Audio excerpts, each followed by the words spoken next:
Dernier outil que je ne vous ai pas montré et qui fait partie des nouveautés de la version 2.01, enfin 2 en tout cas, c'est les filtres de finition. Alors ça, c'est vraiment des trucs plutôt cool lorsque vous êtes en train d'essayer de trouver des aspects de surface. Donc par exemple, je vais aller me mettre sur le corps, je vais me mettre, je vais cacher le concrete ici, je vais peut-être masquer ici aussi le style, ou encore je pourrais le laisser. Et maintenant, ce que je vais faire, c'est que je vais développer les options spécifiques ici de mon calque de machinerie.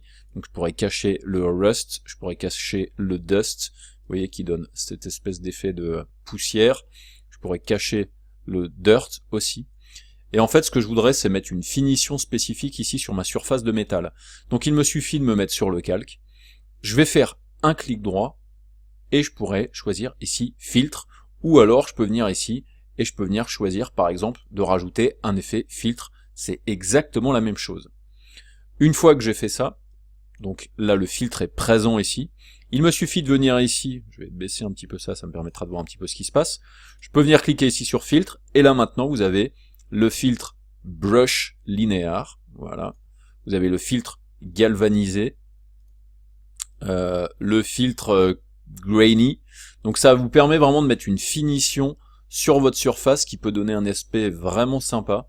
Là il y a la finition hammered, donc comme si on avait martelé la surface, la finition soufflée, ensuite la finition brute, ensuite la finition un peu plus brute, voilà.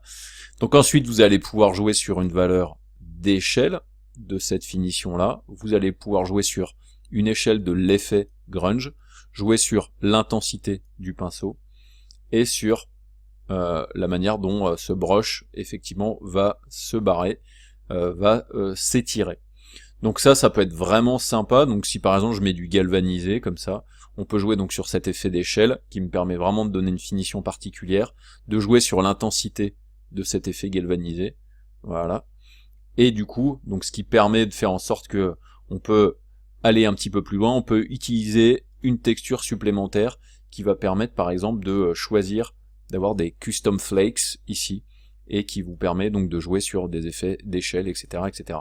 Donc on peut vraiment mettre des finitions supplémentaires qui peuvent être super intéressantes. Donc après, quand on va rajouter donc les calques supplémentaires, ça permet d'avoir cette finition supplémentaire sur la surface qui peut être sympa. Si effectivement on regarde la petite nuance, ça donne un effet qui peut être assez intéressant sur nos surfaces.